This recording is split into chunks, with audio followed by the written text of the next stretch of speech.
Good evening, everyone. On behalf of IAP India technical team, I, Dr. Jaspreet, welcome you all. Firstly, I would like to welcome our today's speaker, Dr. Tahmina Islam Amin ma'am, and whole West Bengal. And our today's moderator is Dr. Kaushik Malik sir. Before over to Kaushik sir, I request all the participants please like and subscribe IAP India YouTube channel and Facebook page. Over to you, Kaushik sir. Start this session. Thank you. Thank you, ma'am. I, Kaushik Malik, Vice President of IP West Bengal Branch.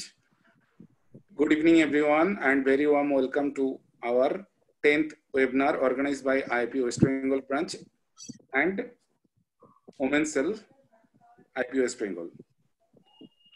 For the webinar of Concept on Motor Control and Learning in Brain Recovery, a Stroke Rehab Approach by Dr. Tahmina Islam Amin, MPT Neuro, PhD, Director Physio, Fitness and Rehab. Taking the advantage of technology, IIP West Bengal branch proudly organize our 10th webinar. We get a great opportunity to learn through webinar series. I would like to thank IIP President Dr. Sanjeev Kumar Jha, Secretary Annamalai sir, Treasurer and Women's Cell Head Ruchi Basne ma'am, and entire CC team for the providing us this platform. And also thanks to Jaspreet ma'am and entire technical team for their great support. Let me now welcome our organizer, our Secretary West Bengal Branch, Dr. Arindam Seth. Dr. Arindam Seth, please say something. Very good evening to all of you.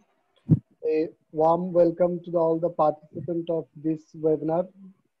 And I cordially welcome Dr. Tahmina Islam Amin, our resource person for this webinar. And she is also our joint secretary of this state. I cordially welcome all the CEC and the IIP technical team for giving their full support for this webinar. And thank you to Kaushik Malik, our Vice President, for taking all the pains and doing this, organizing all this webinar. Thank you.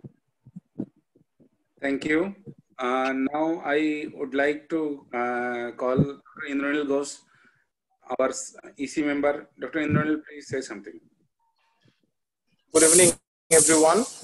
I, Dr. Indranil Ghosh, EC member of IIP West Bengal Branch, welcome you all to this 10th webinar conducted by our state branch. So I would definitely like to thank our IIP platform to give us an opportunity that we have already learned, going to learn, or maybe we'll be learning still to our very learned resource persons. I mean, today, obviously, Tahmina madam is there. She is definitely I mean, you have to just listen to her. You'll like it. Definitely you'll like it. So just listen, you'll like it for sure. And this kind of resource personals, if we get every time in every workshop, every webinar. Sorry, I'm mute. I'd like each and everyone to please come, join. We'll definitely learn together. Thank you. Thank you, Indranil. Now I would like to call Dr. Shubhendu Jana, Joint Secretary. Dr. Shubhendu Jana, please say something.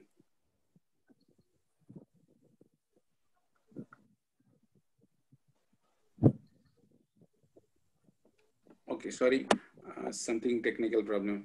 Now I call Dr. Somosil Maiti, our EC member. Somosil Maiti, please say something and introduce our today's speaker.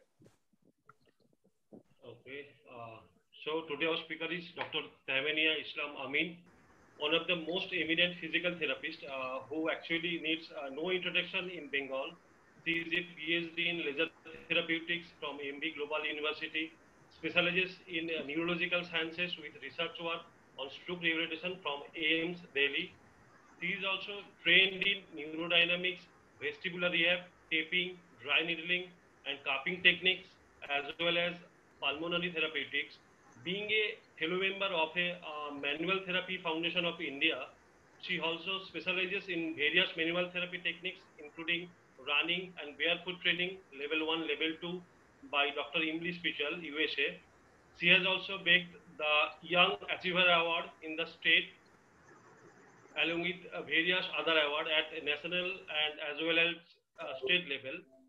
She has a clinical expertise of almost 2 decades, heading the most premium hospitals like Woodland and Apollo Kolkata.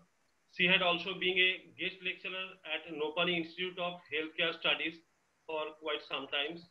But now she is all in all being a director of her own setup, that is the physio, fitness and rehab. So Dr. Tahmina Amin, now up to you. Thank Thank you. you, Samusil. Thank you, Shomushil, for such a warm welcome. So I would also like to thank IIP, the Indian Institution of Physiotherapists, for providing me such an esteemed platform to talk on my knowledge and share my experience with everybody here. And at the same time, I'll also like to thank the IIP technical team, without whose support this kind of a webinar wouldn't have been possible. So thank you. So Kaushik, should I start my presentation? You can share your screen. Okay.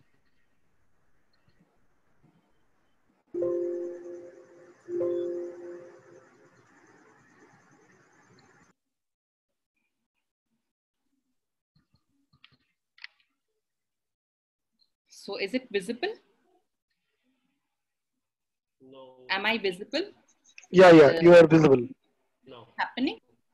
Yes, yes. And audible also, clear? Yes. Just type F5. F5. Actually, here I'm using a MacBook, na? Okay. Here, Play button.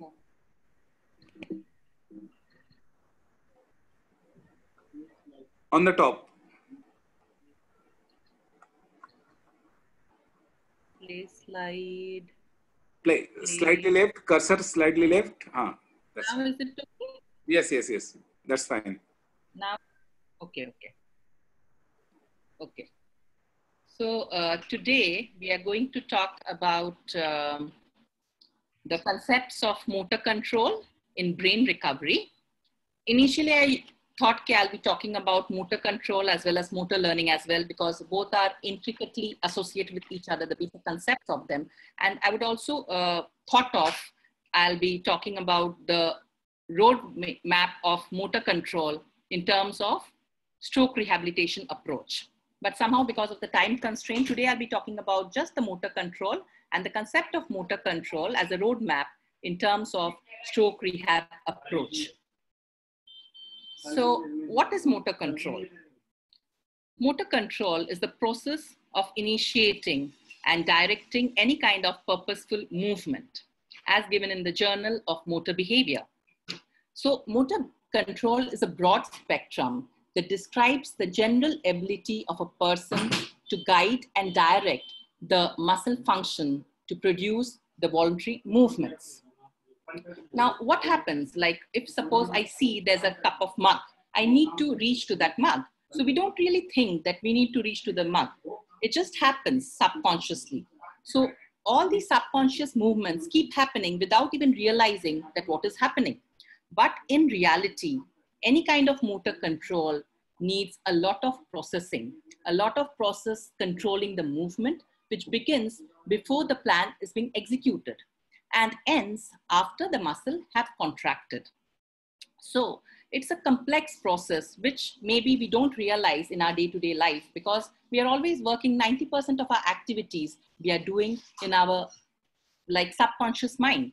What about patients who are suffering from some kind of a central neuron disorders or the central nervous system dysfunction, where they are not having these kind of voluntary movements? What about those cases?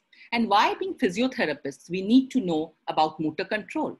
Because we physiotherapists claim ourselves to be the expertise in movement. We say that we are specialists of movement. And if we don't understand the mechanism behind how this movement is happening, how things are happening, how movement is being initiated and being directed, then we won't be able to do a proper justice in giving an intervention to our patients, because we don't know how it is happening. So there's a possibility that we might miss some of the important clues which if we would have understood the mechanism behind the motor control would have been easier for us as well as the patients. So any kind of movement which happens is because of the interaction between three main parameters or three main forces.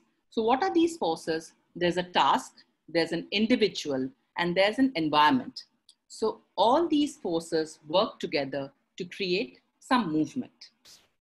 Now, the individual parameter again is based upon certain factors. What are these factors? The cognitive factor, like our brain thinking that we need to do this activity. Perception, like we see something and we need some kind of a sensory stimulus, which is telling us that we need to do this. So a visual feedback. So that's the perception. And the action, that is the muscular movement by which we are able to perform the task. So this is the individual constraints and the regulatory factors for the individual. Now comes the task. Now, what kind of task factors are there? It can be a mobility task, like something which is mobile, like walking of an individual, which is a mobility task, or stability task, like we are sitting, a truncal support is required, a truncal stability is required. So that is a stability task, or manipulation.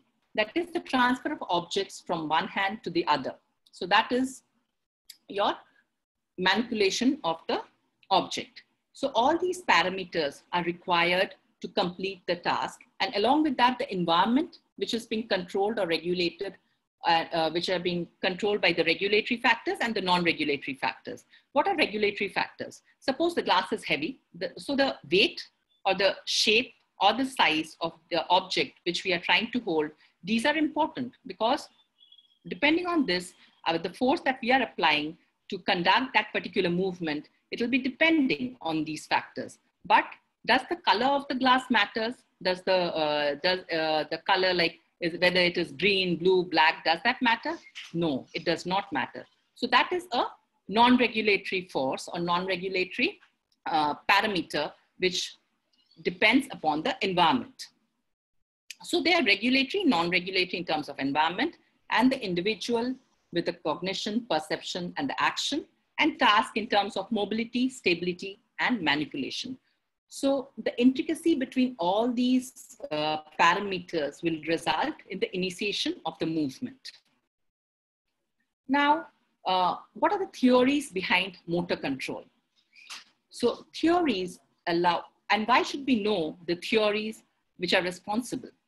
Now, theory is a tool that enables us to identify a problem and to plan a meaningful alternation to the situation. So unless we know the theory behind the motor control, we won't be able to explain what we have seen, what we have observed, and figure out how to bring about the change in that particular action. So that is the reason, and if we don't understand the theories behind the motor control, we might be missing once again the cues, and we might be doing the same mistakes which had been done in the earlier theories. We should not be moving backward, we should be moving forward when it comes to intervention for our patients. So that is the reason understanding the theories of motor control are equally important. It might be boring, but I'll try to keep it a little interesting for all of us. So reflex theory. So reflex theory is the theory which was given by Sherrington in 1906. He stated that the basis of any movement are the reflexes. So there are chain of movements which are happening because of the chain of reflexes which is allowing it to happen. So there's a use of sensory input to control the motor output. That is responsible for the movement. So definitely, if we remember the reflex arc in the undergraduates which we read, when we touch a very sharp object, what happens? We reflexively just move our hand apart because it pains. So the afferent pathway going to the central nervous system and coming back as an efferent. So that is the reflex arc. And Sherrington says that a combination of such reflex arcs makes a movement happen. And definitely clinically, we need the normal reflexes to happen to understand that things are normally working in our body unless there's a pathology in the brain for which the reflexes change. Now, there are certain limitations to the study. What about the spontaneous voluntary movement, which are having which are very fast sequential movements, or the spontaneous movements which are having just one after the other. There's no time for the reflexes to understand that this kind of a movement is happening. The fast typing and all, what kind of fast sequential movements are being explained by the reflex arc? It's not possible. And what about the novel movements, like new movements? How can the new movements be controlled by the reflex arc? So these were the limitations for which, once again, Adams in 1971 came up with a hierarchical theory. Now, according to the hierarchical theory, movement is controlled by a system consisting of 3 levels. So what are these levels? There's a cortex, there's a midbrain, and then there's brainstem or the spinal cord. So the higher levels, that is the cortex, will control the action of the midbrain and the brainstem and the spinal cord. So the higher level will control the lower level to perform a movement. And this rigid top-down organization is followed to perform a movement. That was hierarchical theory. And he also mentioned that reflexes are only a part of the hierarchy in which the higher centers normally they give rise to the lower reflex centers. They stimulate the lower reflex centers. It's just part of the hierarchical theory, the reflexes. So clinically, there's reflex analysis is a part of our clinical assessment in neurological disorders, as we all know, but definitely there were certain limitations to the study. Although we know that DTRs are the normal reflexes, which should be normal if the our central nervous system is functioning normally. So DTR should be normal, but if some kind of pathology which is happening to the brain, then what happens? And if there's a normal development when their central nervous system is not properly integrated, then what is happening? Why these kind of activities like the primitive reflexes and all, how the central nervous system, when it is not yet developed, is controlling these kind of movements. So all these cannot be explained by the hierarchical theory, and the dominance of the reflex behavior, like the withdrawal reflex, which happened in certain situations, that also can't be now explained by the hierarchical theory.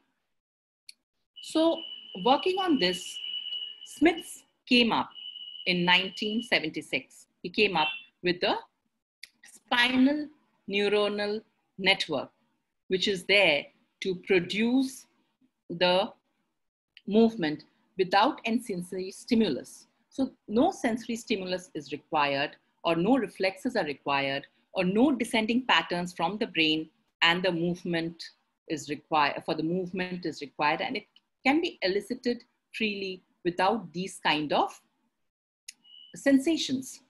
So depending upon that, he said that the specific hardwired and stereotype structures are there, like which are called generators.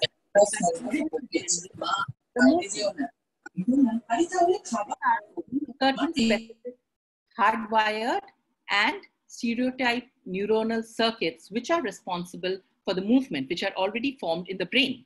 So that was the turning point of the stroke rehabilitation with the motor programming theory, because they said that there are certain abstract rules which are set and stored for generating the movements at the higher level.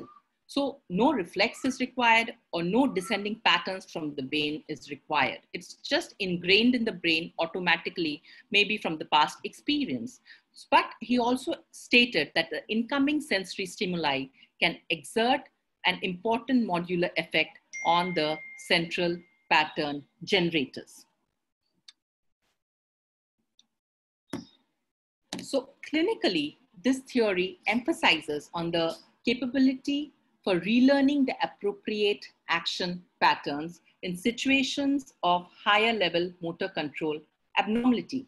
So even if you are having some kind of a brain dysfunction, still we have the capability of learning or relearning it back, because the treatment should focus on recovery of the key movements for the functional activity and not on the retraining of the isolated muscles, because the brain have understood and ingrained the functional activities like we are walking. So that is being controlled by the brain which is ingrained in the form of central pattern generators, or it can be any generalized movement, whether it's walking or whether it's reaching activity or any kind of movement. It is already entrained through our past experience. So brain understands the functional activity and not the isolated muscles which are responsible for that activity. So that is the reason that the motor pattern generators got a great momentum in the rehabilitation of a stroke patient. Now, definitely there were certain limitations of the study. It does not consider that the central nervous system relies on the musculoskeletal as well as the environmental factors to achieve the motor control. So which are quite important factors like musculoskeletal or environmental factors. If the muscles, for instance, if the muscles are fatigued, although the central nervous system is providing the response to the brain, the same kind of stimulus is coming down, but still, why after exercising for a prolonged period of time, we feel fatigued? Our performance reduces, our movement, we can't move anymore. So from where this kind of a command is coming, if the musculoskeletal system or the environmental system has no control over our movements. So like thinking about all these parameters, then Bernstein in 1967 came up with the dynamic action theory. According to the dynamic action theory, he came up with the boosting ideas that how the environment influences the movement, why the initial position interferes with the movement. Suppose I'm sitting on the edge of the chair, then why I'm able to move up easily? And why, if I'm sitting backward, I'm having difficulty in getting up? What is the difference? What is happening? How the environment is influencing the movements? So depending upon that, he came up with an idea that the movement can emerge by the interaction of the elements. So there are certain internal and the external forces without the needs for specific commands or motor programs within the nervous system. So we don't need any kind of specific commands or motor programs for the movement to happening, but we need the internal and the external forces for the movement to happen. So the control parameters are the main movement changers. They are the game changers rather. So there are certain control parameters which definitely are the variables that can regulate a change in our behavior and thereby in our movement. For instance, if we are walking and we want to run, so what is happening? What is the change here? The velocity. We just need to change the velocity for changing the walking movement into running movement. So velocity becomes the control parameter of our movement. If we change the velocity, then automatically we can convert walking into running. So the moment we change our parameters, the control parameters to a critical level, once that critical level is crossed, then automatically the movement changes. So that is the theory which was given by Bernstein in 1967. And if the control parameter changes, then automatically the movement also changes.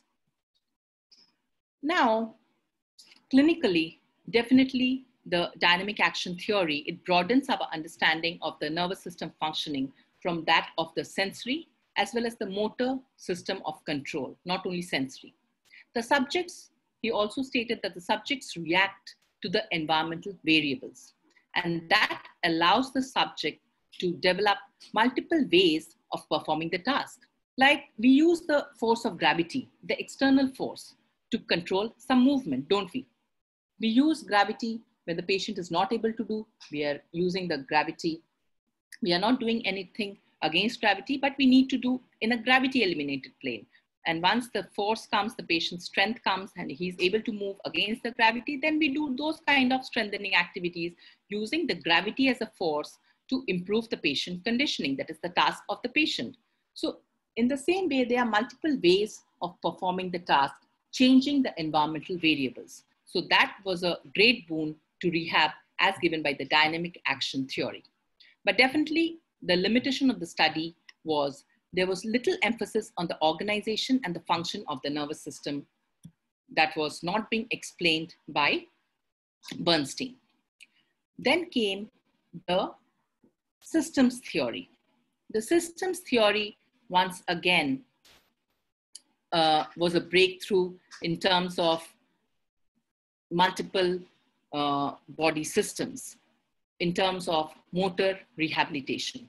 So according to the systems theory, which was given by Chambe and Cook in 1995, they said there was a great breakthrough in rehabilitation because they could explain that there are multiple body systems which overlap to activate the synergies for the production of the movement that are organized around the functional goal. So he explained that there are multiple body systems. It's not just the central nervous system, but at the same time, along with the central nervous system, there's the muscular system, there's the skeletal system. What about those systems which are resulting in the movement to happen? They actually overlap together to activate the synergies. Now, when we were in the undergraduates, we were always used to think, now what is the synergy? Synergies are always bad. We always get the patient with an abnormal synergy. So yeah, abnormal synergies are bad, but not the normal synergies. If we don't have the normal synergies in the body, we won't be able to move. So that concept should be clear, that we need normal synergies for our muscles to function, for the production of the movement. And as a result of the synergies that is organized around a functional goal, our goal becomes like a task-oriented training. Our goal-directed behavior results in a task-oriented training, and thereby the synergies help for the movement to happen.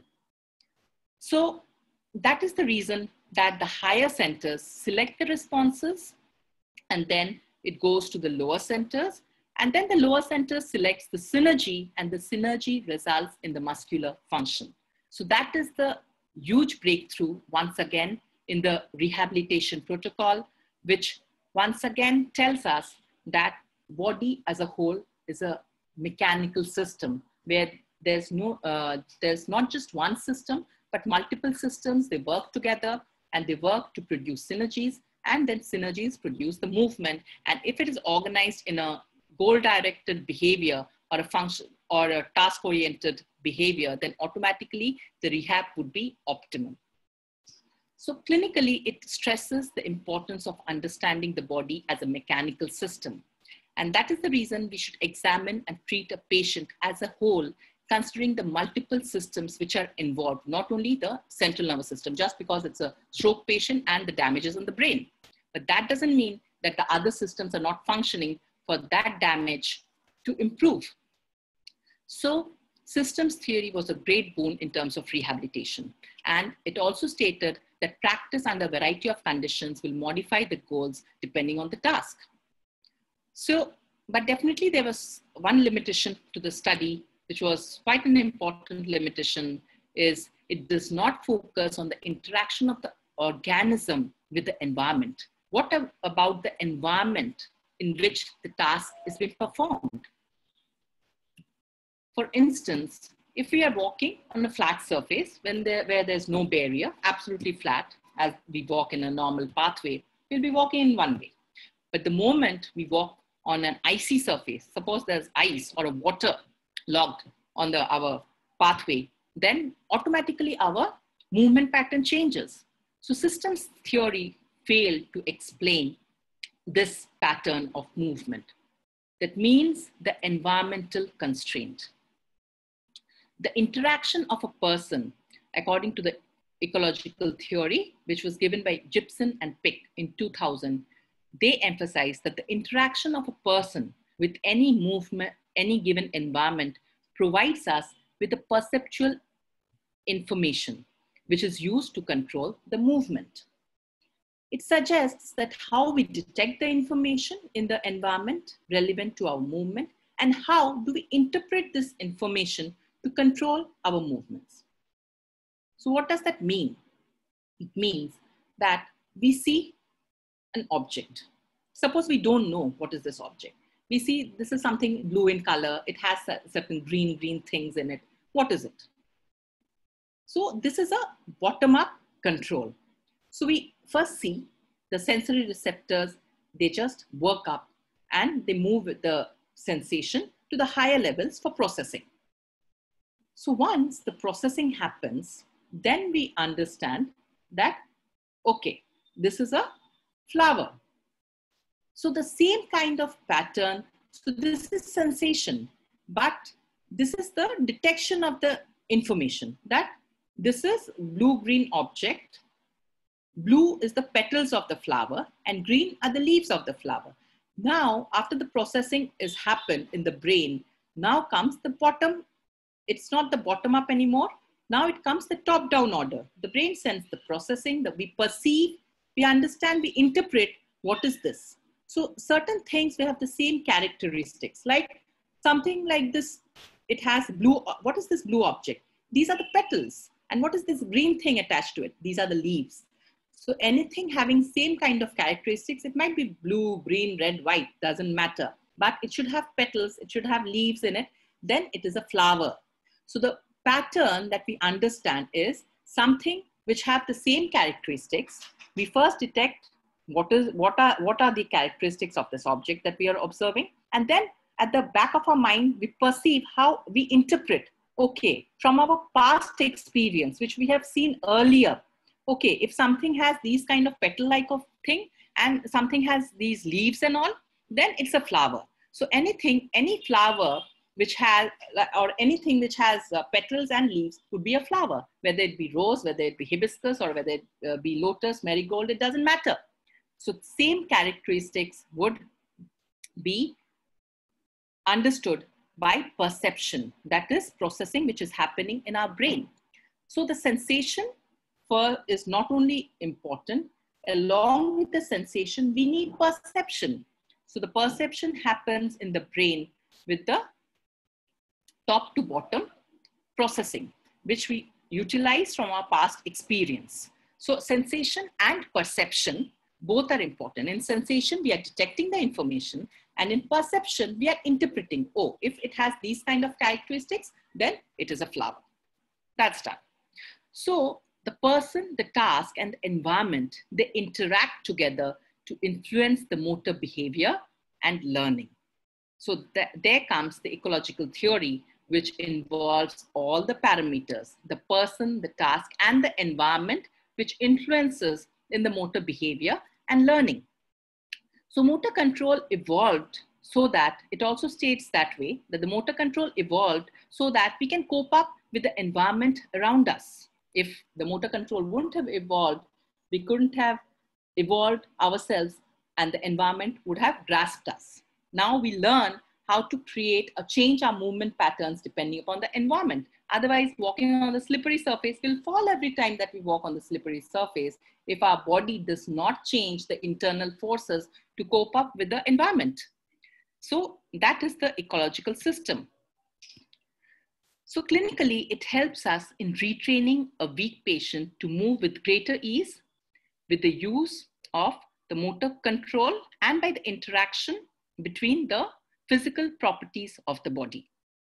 So for a brain lesion patient, the therapist must carefully examine and give the instructions considering the effect of the interacting impairments among the multiple system, which includes the musculoskeletal system and the neural system. So ecological system, it takes into consideration the systems theory, the dynamic action theory, as I mentioned earlier, the interaction between the physical properties of the body, that is the internal forces as well as the external forces, and the systems, musculoskeletal system, neural system. So everything has to be considered. So it has regulated all the theories which was lacking in the environment. So it incorporated the environment. Along with that, it took from the dynamic theory, the physical properties of the body, as a mechanical system as a whole, and the neural system and the musculoskeletal system are equally responsible for the movement to happen. So it helps the patients to explore the multiple ways in achieving a functional task, in discovering the best for the patient, the best situation for the patient, given the set of limitations. So we as a physical therapists, we need to guide our patients, like in what ways they can achieve their functional task, and they can explore these kind of tasks in these kind of environment. That is the task of a physical therapist, to guide the patients in that direction and to discover them and help them discover the means by which they can improve their motor learning in given set of limitations. So there's individual constraint, there's environmental constraint, and there's task constraint, which are equally working together to result in a motor movement. But definitely, again, the limitation stays that nervous system is fairly unimportant role. It is not given much role to the nervous system. It is there, but of not much importance. So that was the limitation of the ecological theory. Now, all these motor control theories, after acquiring knowledge of all these theories, what do we understand? There's a parallel. Now, whenever these kind of theories have been originating, the therapists at that point of time had been taking up the concepts, these motor control concepts, in developing their interventional strategies. So there was a parallel development of the clinical practice in the field of physiotherapy with this motor control theories as the scientific base. So when there was a reflex and hierarchical theory, it gave rise to the neurotherapeutic facilitation and the inhibitory techniques. And when the systems theory was approached along with the reflex and the hierarchical theory, then came the task-oriented approach, which we commonly use as MRP, which I'll be discussing in our coming slides. And we also used the sensory-based approach in various motor rehabilitation programs. There was a huge role of all these sensory cues, which we'll be discussing in our following slides, the somatosensory, the visual, the auditory, the multisensory, as well as the cortical system sensory-based approaches in the motor rehabilitation of the patients. So Berta and Karl Bobat in 1940s, depending upon the reflex theory and the hierarchical theory, came up with the principle of treatment that is normalizing of the muscle tone, and which is popularly known as neurodevelopmental technique, or the NDT, neurodevelopmental therapy. So the principles of the treatment was normalizing the muscle tone, inhibiting the primitive reflexes which were there because of no control of the central nervous system as per the hierarchical theory, and facilitate the normal postural reactions and treat through the developmental sequences of milestones which are there, which are seen in a child, because of the rigid top-down order as per the hierarchical theory. And the techniques which they used was handling technique, like the repetitive maximum technique, which is being used, like the reflex inhibiting postures, weight bearing postures over the affected limb. They utilize the positions that allows the use of the affected limb the maximum. So that's how the neurodevelopmental therapy came up with the hierarchical and the reflex theory. But after the advent of the systems theory, there was reconstruction of the NDT approach. There was a huge turning point with the systems theory, and systems theory is one of the most widely accepted theory when it comes to motor rehabilitation. So when the systems theory came up after the hierarchical theory, then the NDT also changed its approach. According to the old theory, which was based on hierarchical brain organization, it said that static postures and positions were used for the treatment. But according to the new theory, which was based on systems model, the client was the active participant in the session. Again, when in the old theory, there was progressing the client through normal developmental milestones. In the new theory also, developmental milestones were followed, but it was not a strict adherence to it.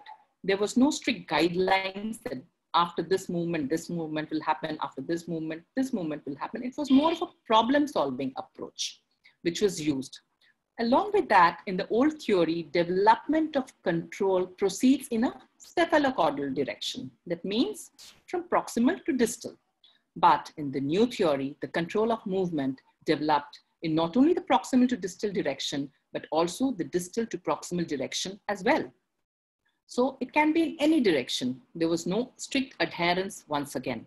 So it worked on the components of motion, the old theory, and new theory definitely worked on the components of functional tasks. So there was a great U-turn in the approach of NDT after the invent of the systems theory.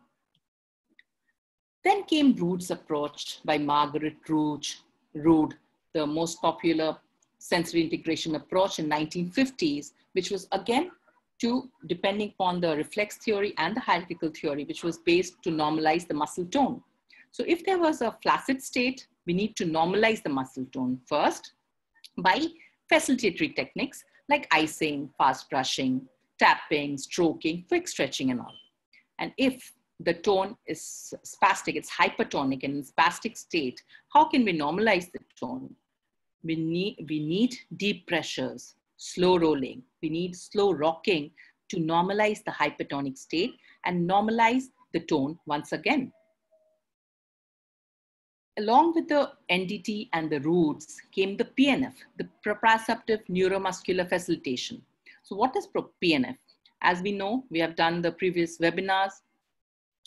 PNF is a proprioceptive neuromuscular facilitation in which there's use of the sensory receptors that give information concerning the movement and the position of the body, which we say the proprioceptors. So the proprioceptors are being used to involve the nerves and the muscles, that is the neuromuscular, to make the movement easier. That is the facilitation.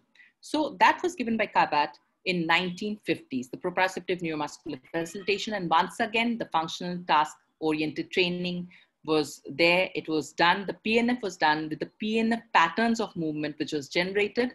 And the movement was done mostly in the functional pattern because brain does not understand the muscles. Brain just understands the in-brain movements, which have been there over the years. So the functional, the spiral or the diagonal patterns of movement was used by PNF to improve the brain functioning, and which was proved to be very effective. Now, once again, came BRUNNSTROM in 1960s, depending upon the hierarchical and reflex theory once again, which encouraged the development of synergistic movement pattern in the spastic muscle groups to elicit and hoping that it will elicit a voluntary movement out of these synergies through training by a physical therapist.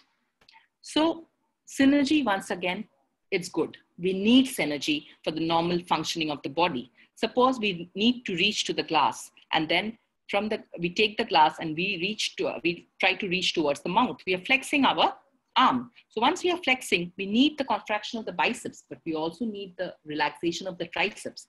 Until and unless this combination of this, so this is a synergy. So we need the biceps, we need brachialis, we need these two muscles contracting, but we need the relaxation of the opposite group of muscles as well. Then only the movement can happen, otherwise we'll be stuck. So normal synergy means, syn means together, erg means to work. So the muscles work together to make a prime movement, which is being supported by both the agonist and the antagonist. So that is the synergistic movement. So according to BRUNNSTROM, the flaccidity stage comes in stage 1. Then it moves to stage 2, where the synergies come up. So this is an abnormal synergy. We need a normal synergy for the movement, but this is an abnormal synergy. So abnormal synergies comes when there's some kind of damage to the central nervous system. So that is after what happens after stroke. And that's how these stages come up, and it is being divided into 6 stages, from flaccidities to synergies to marked spasticity in stage 3. And then gradually with movement and facilitation and treatment by a intervention by a physical therapist, gradually comes out of synergy with less spasticity. Then gradually the selective control of the movement comes, and finally the isolated coordinated movement comes. So the typical flexor synergy can be used in reaching activities, and gradually while the movement are being elicited in the spastic stage, we can elicit a voluntary movement out with the out of synergy, less spastic movement with time, which would be an isolated coordinated movement with regular training. So that was given by BRUNNSTROM. Then came another revolutionary approach in rehabilitation through motor relearning program, the MRP. So it's not the maximum retail price. We are talking about a technique, the motor relearning program, which was given by Carr and Shefford. So it says that rehabilitation of the patients is fundamentally a process of relearning of how to move to carry out their daily needs successfully. So once again, the task-oriented training, but this time with the activities of daily living. So this was based on the motor programming theory. If we recall the motor control theory. So motor program generators, the central pattern generators, which helps in performing the movement. So what are the steps of an effective MRP, that is motor relearning program? So the steps are, the first step is recognition and analysis of the problem. First, we'll have to analyze, seeing a patient, that what is the problem? We need to observe, we need to compare with the normal site, and then we need to analyze that what is the problem. Then the second step is select the most essential missing component. So which is the missing component in this particular movement that the patient is performing? We need to explain that and instruct to the patient, and thereby ask the patient, demonstrate the patient what is to be done. Suppose a walking movement and the missing component in the swing phase is flexion of the knee. Whenever the patient is lifting the leg, it's going to the swing phase, but there's no flexion of the knee which is happening, which should be appropriate for the swing phase. So we need to help the patient to practice the flexion of the knee in the swing phase. And then in the third step, we have practice of the activity. The whole activity has to be practiced. So what is the activity? The walking. So when we are practicing this missing component, so we cannot stop just after practice of the missing component in the whole session. We cannot stop it there. We'll have to incorporate the same with the normal movement pattern from which this is missing. So walking is the normal activity from which the missing component, which we have found out, we have practiced the missing component. Then we'll also have to practice the whole task, which is walking. We cannot leave the patient there and not even a single session without practicing the whole task. So part task and then the whole task, both have to be incorporated in the same session. Until the patient won't be able to reconnect, or once the patient goes and then comes back to you, the patient won't be able to understand that why you are able to, this walking movement is happening. Why the same movement, which is in the swing phase, knee flexion, that is only at one stage. He will like to do it in the single stance only. He doesn't want to walk because he's more comfortable and trained in that kind of a position. So we need to incorporate the missing component as a part of the, in the whole task, along with the part task. And finally, the transfer of learning. Then we need to expose the patient to multiple variables, like from the closed four walls, the patient has to come out and practice the task in the open environment, from closed environment to the open environment, outside the clinic, in the crowded place. So that will give the confidence to the patient, and thereby exposing the patients to these kind of contextual interference will help him to learn better. So that was motor relearning program.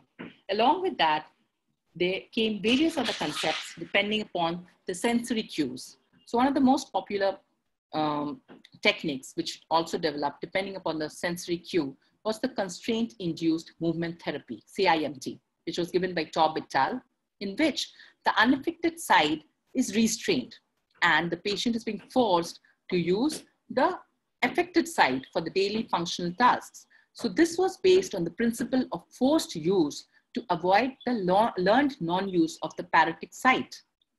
So any kind of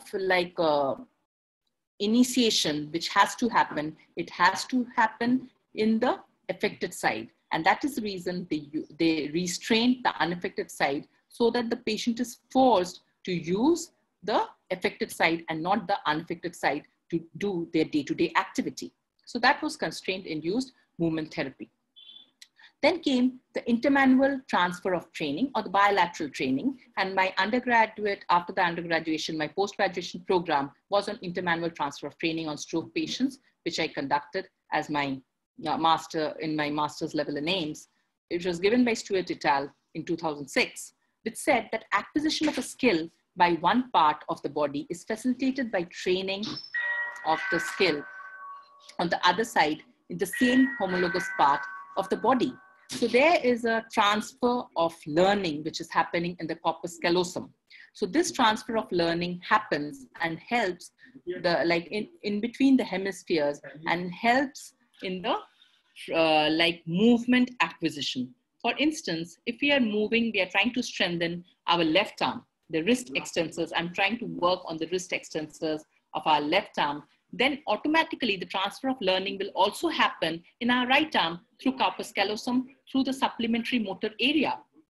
So, and that is the reason I picked up this training to confront the constraint-induced movement therapy. Because in constraint-induced movement therapy, which I felt was, it is not feasible. According to me, I felt that it is not practical. We cannot restrain the unaffected side to train the affected side, because transfer of training, because I knew this concept, the transfer of training can happen from the affected side to unaffected side and from the unaffected side to the affected side as well.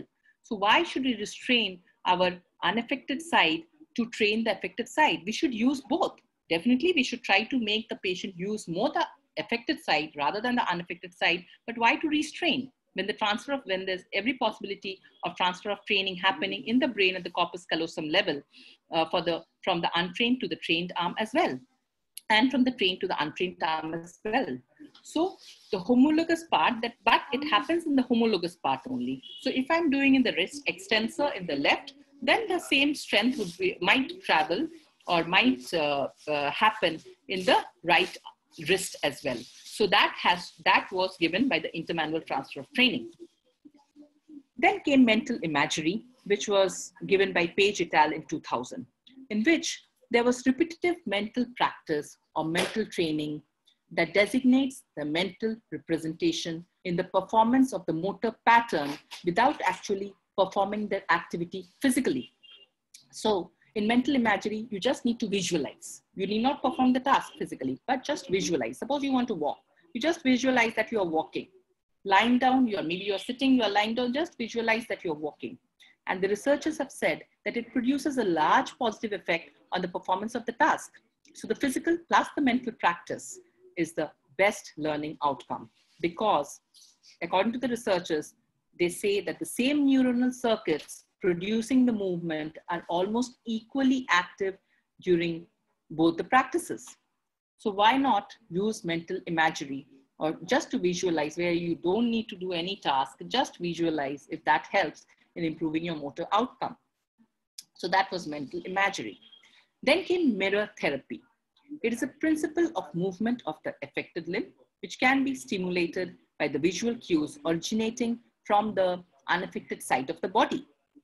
So there is some stimulation which is happening, but it is happening from the unaffected side. So a mirror is being put in front of the unaffected side, and the affected side is behind the mirror, which you cannot see.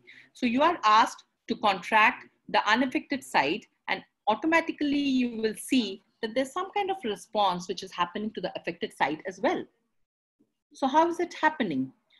It happens because indirectly it shows that the affected limb is working properly rather than relying on the mental imagery alone. So like it tricks our brain in thinking that our weaker arm or the leg is also moving.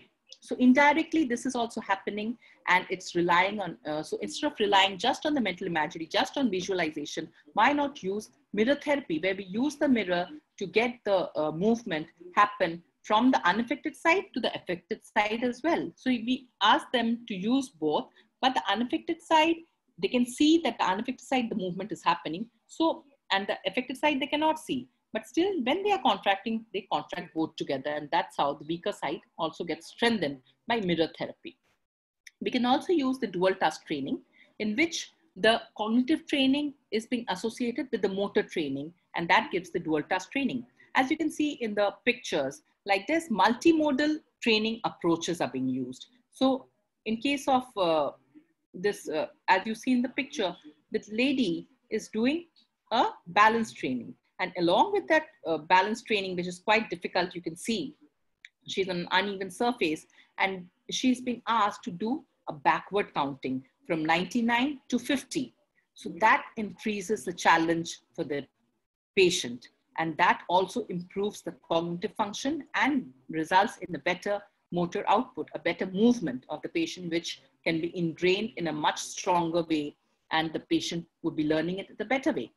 So we can also do the same when we are doing, like when we are using our body weight to strengthen the muscles, like we are in a squatting pose or we are in a plank pose. We also ask them to do certain counting, like backward counting, which would be challenging, enhancing the brain as well, and would be a challenge for the patients in terms of mobility.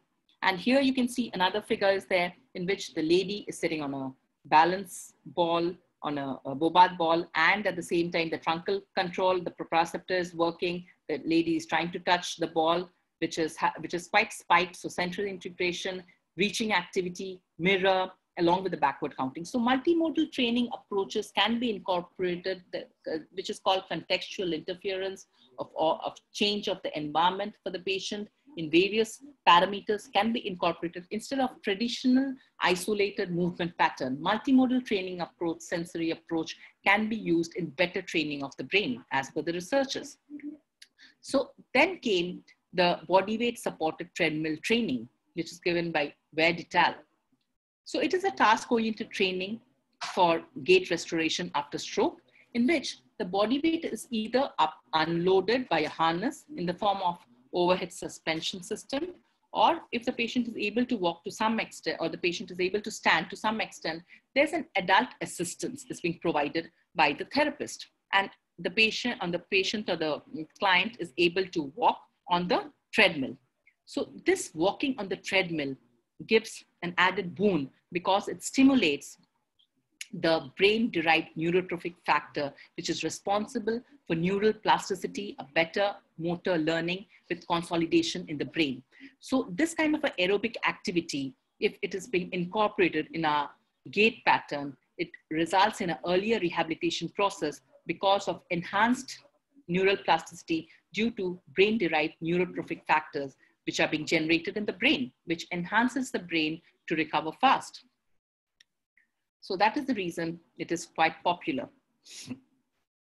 Then came the virtual reality therapy, which was given by Bernstein et al. In 1994, depending upon, it was again a three-dimensional approach. A three-dimensional interface is being computer interface, which is given to the user that involves the real-time stimulation or environment or a scenario or activity that allows the user interaction to use multiple sensory channels.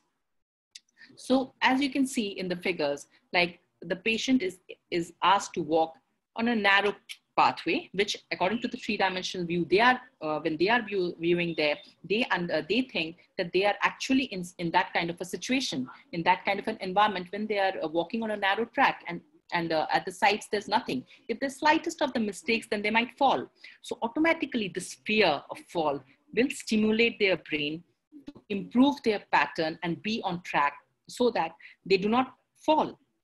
So it can be made to simple tasks like reaching activity with the elderlies and the Y games, which became very popular, like a three-dimensional game, which is also based on the virtual reality therapy, can also be provided to the youngsters to improve the motor learning. Then came the electrotherapeutic parameters like electromyographic biofeedback, which is given by Wolf. Now, electromyographic biofeedback, which is we popularly name as EMG biofeedback, uses the electrodes placed on the patient's muscles to generate a feedback signal in terms of either visual or auditory in response to the muscle activation. Suppose there's, as you can see, there's the electrodes placed on the arm, and we need the patient to make a fist, a tight fist. So we ask the patient, once the electrical stimulation is on, and we tell the patient, once the current comes, you'll automatically have to, along with the current, you'll also have to make a fist. So if this kind of a fist has to be done, then you will see there's a graph. So when the muscles are relaxed, then there's a flat graph. When the muscles are activated, then you will see there's a peak in the graph. And when it reaches the optimum peak, then there's a sound which comes, a beep which comes, which tells you that this is the best performance of your activity, the best movement of your trial. So that's how the EMG biofeedback works. So there's a continuous audio-visual feedback which stimulates the brain and inspires it to a maximum level of performance just by the visual and the auditory cue. And thereby it helps to strengthen the specifically desired brain activity through the EMG biofeedback. That is the neurofeedback training technique. Again came the functional electrical stimulation, which was given by Liberson, which said that low intensity electrical pulses can be applied to the paralyzed muscles to restore or improve the motor functions and thereby enhance the recovery and independent mobility. So low intensity electrical pulses can be provided to the patients, especially it should be in a functional, so that when the patient is performing a functional task, it can be incorporated during the functional tasks like grasping, transferring, walking, etc. Like when you are able to, suppose for instance, you are not able to do, there's a foot drop, you're not able to invert your foot and at the same time cause dorsiflexion while you are walking. So whenever this kind of functional electrical stimulator, it can be used as an exoskeleton. So that is the advantage, that it can be just applied and it's portable. You can just wear it and walk on the road. It's not that you'll have to be in the house to get yourself trained. So you can just use it, you can just wear it and walk on the road. And the moment your foot goes into inversion, the stimulus comes and it makes it into, turns the inversion into eversion, and the dorsiflexion also happens and you are able to put a proper heel strike on the foot on the ground. So this kind of functional electrical stimulation became very popular in stroke rehabilitation. So, and in this era of artificial intelligence, as we know, the robotic assisted therapies are also there. So in fact, the rehabilitation robotics is a special branch of robotics, which focuses on the use of the machine that can be used to help the patient recover from severe physical trauma and can assist them in activities of daily living. So Krebs et al. Came up with this kind of a robotic assisted therapy. There are certain parameters which should be kept in mind. That is the mechanical structures, the exoskeleton, that is it can be directly attached to your surface, to your body, and you can walk around with it in the outside environment as well. Or it can be an end effector based, like you can see like in the pictures below, that it is there physically present, the robot, and towards the end of your, maybe the forearm or your legs, it is being applied. So it is not portable, but it can be a portable mode, it can be a non-portable mode.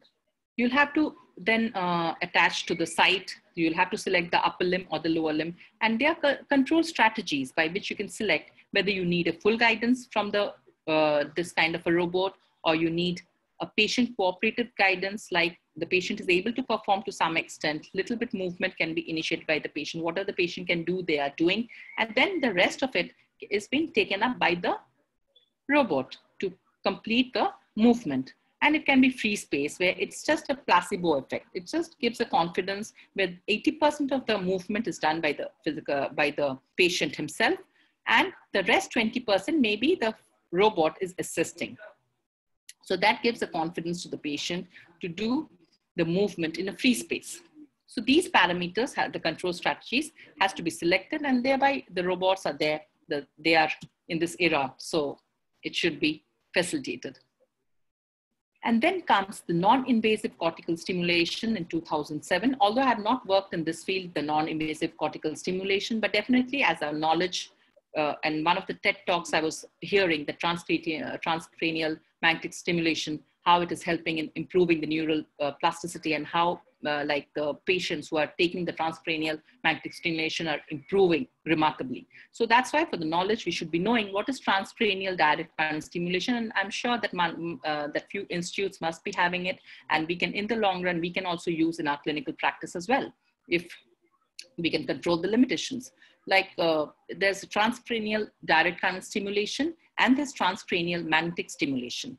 So what is the difference between magnetic stimulation and the direct current stimulation? As we know that the direct current stimulation is the electrical stimulation via positive and the negative electrodes, as you can see in the figure, and the energy flows from the anode to the cathode. And the transcranial magnetic stimulation with the magnetic stimulation via the figure of 8, as you can see in the figure, they are being produced by, they produce a magnetic field by the presence of the figure of 8 coil in their head. So transcranial, again, the direct current stimulation, it functions by cortical excitability, and the transcranial magnetic stimulation, it elicits the action potential.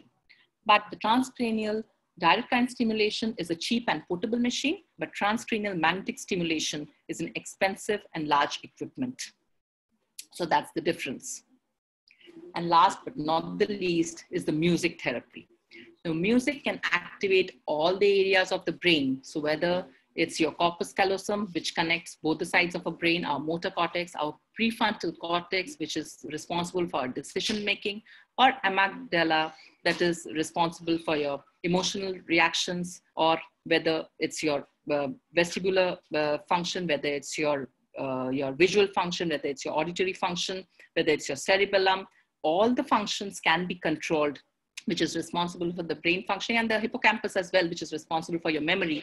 All these areas of the brain can be stimulated together by the electrophysiological changes with a better cortical connectivity and improved action, which have improved activation of the brain, according to all the researchers who have done the researchers on music therapy. They say that music therapy rewires the brain enormously.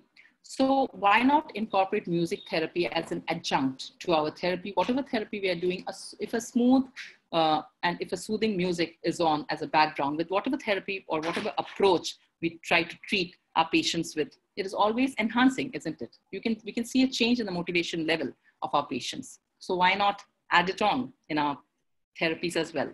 So these are some of the references which have been used in my deliberation, today's deliberation. So that's it. Thank you, brain. So we need to keep learning, educating ourselves, and that way we should keep training our brain and training the patient's brain as well. So stay safe, stay productive, and stay effective. Thank you. So I'm done, Kaushik. Over to you. We are waiting for the questions. Okay. So could people understand? Could you all understand? Yes, much informative, but actually, if some video is there, then it will be more attractive. Actually, I was little afraid of video, but at times the videos doesn't work. So I thought if it doesn't work, that's why I loaded it with images as much as I could. Okay, thank you. On questions from Asit Modak. What do you mean by normal / abnormal brain, or normal movement, abnormal movement? Normal movement, abnormal movement, like as if we consider the motor control theories, what they said was normal movement is a normal purposeful movement. Like we need a proper synergy, the action of the synergies which are activated together to form a normal movement. Abnormal movement, if we don't get any kind of regulation from the brain, which is the central nervous system, then automatically the involuntary activities they start, which is an abnormal movement. It is not purposeful. If it's a purposeful movement, then actually the movement which is happening, it should be purposeful. Then only it can say a purposeful voluntary movement. And if the movement is not what is happening, if it's not purposeful, then automatically it is an abnormal movement because of degeneration at the brain level, the spinal cord level.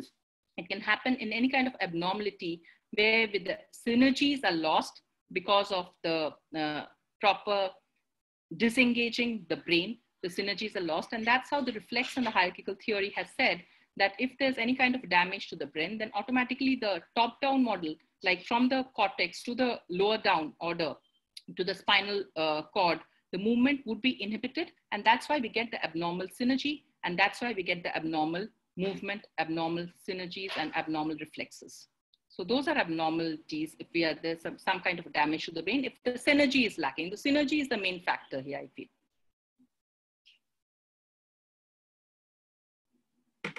Next question is, 1 minute. What will be the positive point of drawback? What will be the positive points or drawback if take increase more than 2 or dual task management? Positive impact of dual task management. Yes. Positive impact of the dual task management is when we are trying to do 2 tasks together, then automatically we are exposing our brain to more challenges. Then once we are incorporating our brain for more challenges, there's no neural plasticity which is happening. Synaptic connectivity increases, the collateral areas, they get activated. So automatically the response will be much better as in comparison to unimodal treatment approach. It's a multimodal treatment approach So we are giving cognitive task as well as the motor task. So motor task along with the cognitive task, it will improve the positivity in the outcome in terms of motor activity. That improves with the better challenges to the brain. But if it's a unimodal, suppose we are just focusing on the motor task bluntly, one action is being done again and again, then it is at the same time, like it is very boring also. And at the same time, the patient also can't like engage much to the activity, and the learning also is very slow. So to enhance learning, to enhance neural plasticity principles, we need to engage the patient into multiple modal cues, like cognitive as well as motor, as it happens in cognitive task functioning.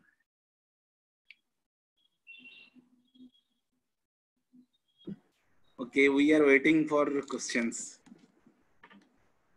Okay, no more questions. I hope people could understand because I was going quite slow. Yes, yes, yes.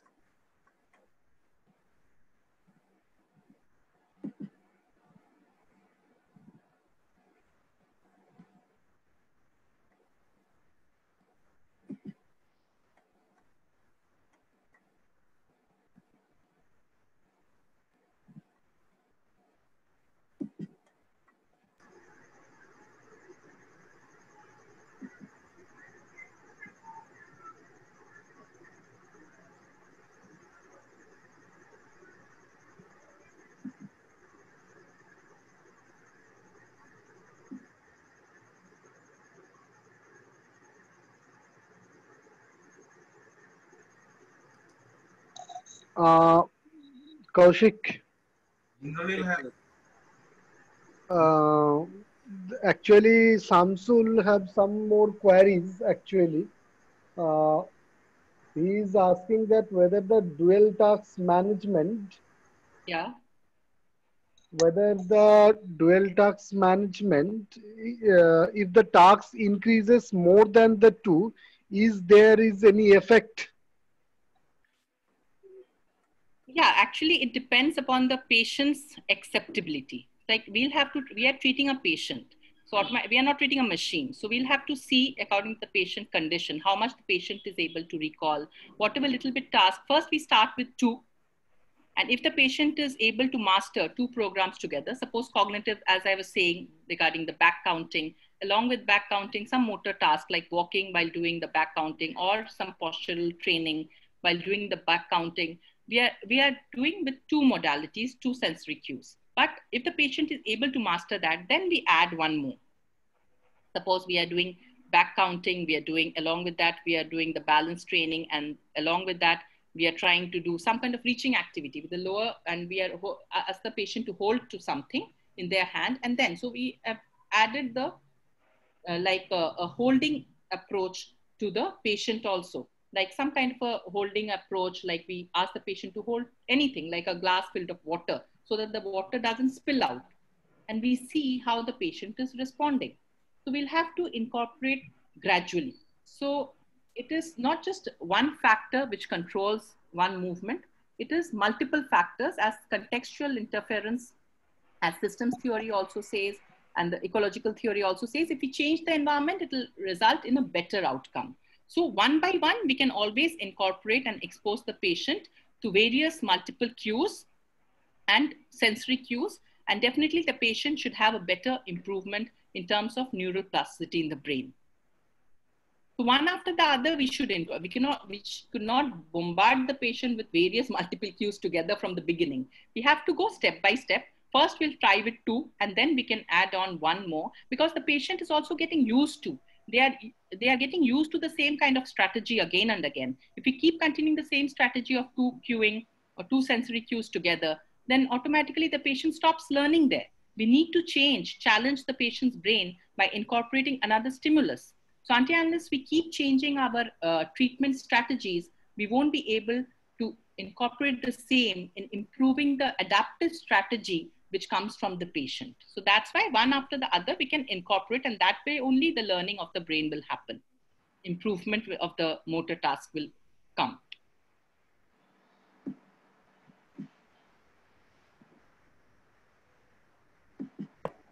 I think no more questions for today. Okay. Okay, I hope everybody understood whatever I was trying to say. It was a little boring, theories of motor control and all, but definitely if somebody understands and understands the crux and nuts of it, the treatment protocol of the, like when we are, as we are rehab specialists, would be much more better and easier. I think later on they will be asking in YouTube or Facebook. Yeah, I will send you all the questions to you. Then if you can answer, so they will get answer from the later on also. Okay. Okay. Okay. Thank you. Welcome. And now this is the closing time. Arindam, our state secretary, Arindam said, please say something. Very informative session. Thank you, Tahmina, for your great effort. I am thankful to the whole CEC of giving us such a nice platform to share of the knowledge in this pandemic situation. I'm thankful to the IIP Women's Cell West Bengal chapter for their effort. I am thankful to all the participants and not the least our resource person. Thank you, Tahmina, for your best effort. Thank you. Thank you. Thank you, Arindam. Now I would like to call Shubhendu Jana, our Joint Secretary. Please say something.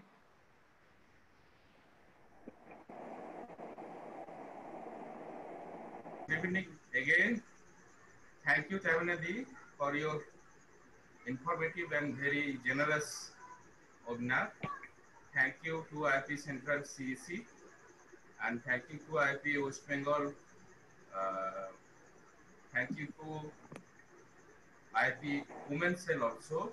Thank you to IIP technical team also. Thank you to all the participants who are present in that webinar. Thank you to Kaushik also. Thank you to Ajit also. Thank you to Somusil also. We will meet again on next Sunday. Thank you, Kaushik. Thank you, Shubhendu. Now I would like to call Tanushree Bhattacharya, our Women's Cell coordinator. Tanushree, please say something.